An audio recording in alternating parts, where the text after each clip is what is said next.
Happy Saturday, everyone, and welcome into sports. Week 2 of college football is in the books, and of course, the main game in the Bluegrass today was an SEC battle between Ole Miss and Kentucky. Let's get to those highlights right away.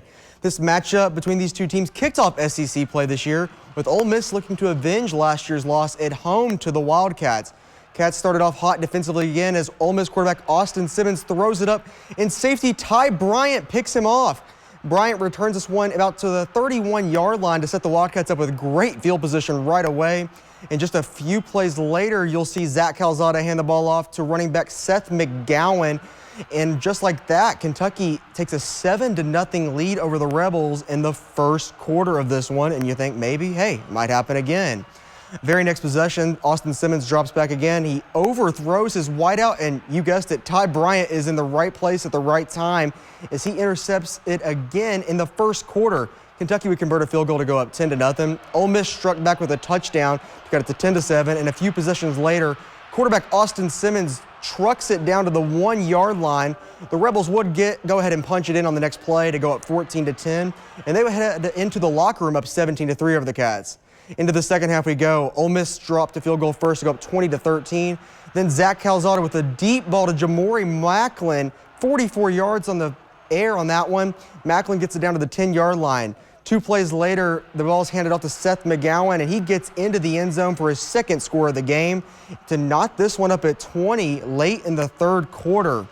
However, we go to just one possession later here. Austin Simmons marched the Rebels down the field, and on this play, he rolls out to his left and trucks it into the end zone for the Rebels.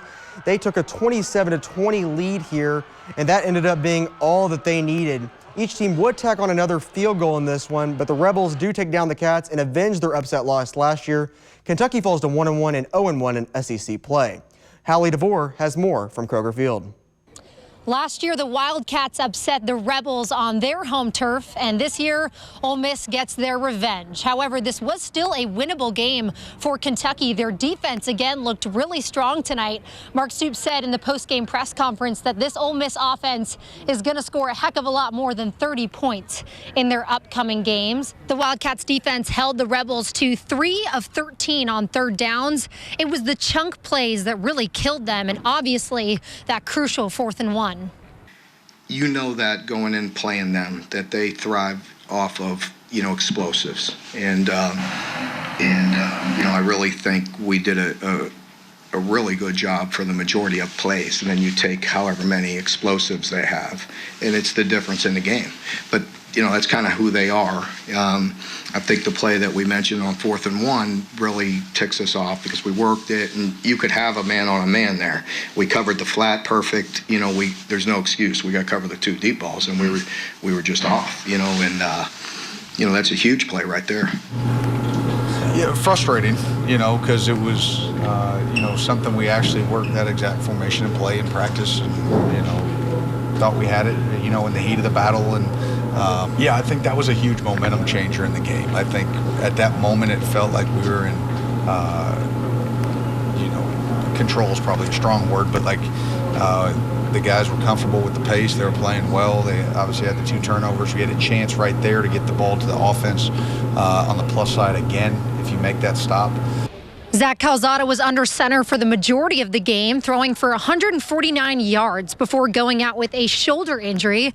We are still learning the status of that, but Calzada did tell us after the game it's the opposite shoulder of the one he had injured prior in his career. Cutter Bully took over after completing one of his 3 pass attempts for 38 yards, but it's clear that the pass game still needs some cleaning up.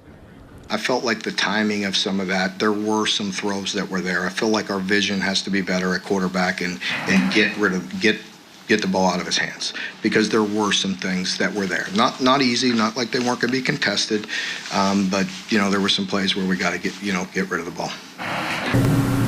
Always looking for plays I could have made, that I didn't make. So, no matter whatever the difficulty is, no matter how far it is, no matter how small the window, Kentucky is right back here at Kroger Field next Saturday, hosting Eastern Michigan at 7:30 p.m. For now, from Kroger Field, Hallie DeVore, ABC 36 Sports.